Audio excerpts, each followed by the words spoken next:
تباہی کے عرصے پر وائلن بجانے والے۔ یہی نہیں، اس کے علاوہ آپ اللہ مالک ہے، اللہ ہی کے ہاتھ میں ہے سب کچھ، وہی پالن ہار ہے، وغیرہ وغیرہ بھی کہہ سکتے ہیں۔ یہ بالکل یوں ہے کہ اونٹ کا زانو باندھے بغیر اسے اس امید پر اوپر والے کے بھروسے چھوڑ دیا جائے کہ جس نے اونٹ بنایا وہی حفاظت کرے گا اور فرار ہونے سے بھی روک لے گا۔ ہم دیکھتے رہتے ہیں کہ سامنے سے ریل آ رہی ہے، مگر تب تک پٹڑی پار کرتے رہتے ہیں جب تک کہ انجن 10 گز دور نہ رہ جائے، اور اگر کوئی اپنی بے وقوفی سے کٹ مرے تو پھر ایک آہ بھر کر کہتے ہیں جیسی اللہ کی مرضی۔ سب فیصلہ سازوں کو علم ہے کہ پاکستان ماحولیاتی تبدیلی کے بدترین اثرات سے متاثر ہونے والے 10 چوٹی کے ممالک میں شامل ہے۔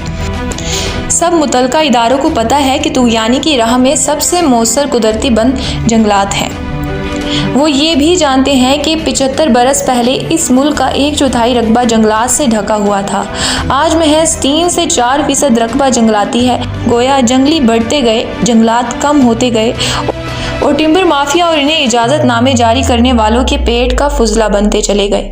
جنگلات غائب ہونے کے سبب ڈیموں اور دریاؤں میں اوپر سے آنے والی مٹی مسلسل جمع ہو رہی ہے، چنانچہ پاکستان کی پانی جمع کرنے کی صلاحیت پچھلے 50 برس میں 1/4 کم ہو گئی ہے۔ اس وقت پاکستان کے پاس صرف 30 دن کی قومی ضروریات کا پانی ذخیرہ کرنے کی گنجائش ہے، جبکہ بھارت کے پاس 170 دن اور مصر کے پاس 700 دن کا استعمالی پانی محفوظ کرنے کی گنجائش ہے۔ یوں ہم اپنی غیر معمولی ذہانت کے سبب سال بسال خشک سالی کے بھی مزے لوٹتے ہیں اور سیلاب میں بھی بہتے ہیں۔ 1950 سے آج تک یہ کثیر دریائی ملک 21 بڑے سیلابوں کی مار برداشت کر چکا ہے۔ قدرتی تباہی سے وقت سے پہلے خبرداری کا جدید ڈھانچہ اور پیشگی احتیاط انتظامات نہ ہونے کی سبب پاکستان کو سالانہ کم از کم $800 ملین کا معاشی نقصان ہو رہا ہے، اور مون سون کے سیزن میں ہر سال کم از کم 1 ملین لوگ براہ راست متاثر ہوتے ہیں۔ ہم IMF کے سامنے $1 ارب کے لیے تو ہر سال بک سکتے ہیں، مگر اپنا نظام و انصرام ٹھیک کر کے اس سے 100 گنا رقم بچانے کی ہرگز موڈ میں نہیں۔ انگریز دور میں ہر سال ممکنہ دریائے زد میں آنے والے تمام اضلاع کی ڈپٹی کمشنرز مونسون کے کیلنڈر 15 جون سے کم از کم 30 دن قبل اپنے اپنے زیر انتظام علاقوں میں صحت، غذا، بچاؤ، امدادی منصوبوں اور ممکنہ متاثرین کی تفصیلات حکام بالا کو بھیجنے کی پابندی تھے، تاکہ ان کے تخمینے کے مطابق ہنگامی رقم مختص ہو سکے۔ آزادی کے بعد ہم دیگر ذمہ داریوں کی طرح اس انتظامی جھنجٹ سے بھی آزاد ہو گئے۔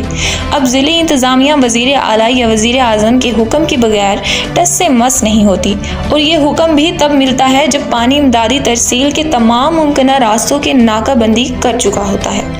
پھر جو اخبارات میں اور ٹی وی اسکرینوں پر مظلوموں کی تصاویر کی بھرمار ہوتی ہے، انہیں دکھا دکھا کے باقی دنیا سمندر پار پاکستانیوں اور مخیر شہریوں سے اپنا اپنا انسانی فریضہ نبھانے کی درد مندانہ اپیل کی جاتی ہے۔ اگر زندہ کرپشن دیکھنا ہو تو ثبوت کے لیے فائلیں جھانکنے کی ضرورت نہیں۔ کرپشن کسی بھی نئی یا پرانی سڑک یا پل پر دیکھی جا سکتی ہے۔ پاکستان میں مالی سال کا دورانیہ 1 جولائی سے 30 جون تک ہوتا ہے۔ بندوں کی مضبوطی، سڑکوں کی تعمیر جیسے کاموں کے نام پر بجٹ میں اربوں روپے مختص ہوتے ہیں۔ متعلقہ محکموں میں ہزاروں چھوٹے بڑے افسر و کارکن بھی ہیں، لیکن بیشتر تعمیراتی بجٹ مالی سال کے پہلے 9 ماہ کے دوران فائلوں میں ڈکراتا رہتا ہے اور آخری 3 ماہ میں اچانک جھرجھری لے کے اٹھ کھڑا ہوتا ہے، کیونکہ بجٹ کا پیسہ خرچ نہ ہوا تو واپس لے لیا جائے گا۔ تب سڑکوں اور پلوں کی تعمیر، مرمت، بندوں کی مضبوطی اور محکمہ آبپاشی کے منصوبہ کی تکمیل کے نام پر من پسند ٹھیکے داروں کے ذریعے کام دکھایا جاتا ہے۔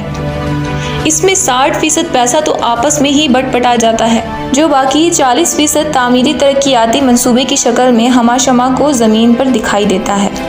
وہ مکمل ہوتے ہی اپنی خامیوں اور تکنیکی گھپلوں کے ثبوتوں سمیت مونسون کی بارش اور سیلاب میں بہہ جاتا ہے۔ پھر یہ کہتے ہوئے ہاتھ جھاڑ لیتے ہیں کہ اس تباہی کی مجرم نگوڑی موسمیاتی تبدیلی، معمول سے زیادہ بارشیں اور شدید سیلاب ہیں۔ یوں اگلے برس کے نئے ٹھیکوں اور بھروسے کے ٹھیکے داروں کا راستہ دوبارہ صاف ہو جاتا ہے۔ 2010 کے سیلاب عظیم میں 30% پاکستانی زیر آب آیا، 2 کروڑ لوگ براہ راست متاثر ہوئے اور لگ بھگ 18,000 دیہات کو نقصان پہنچا۔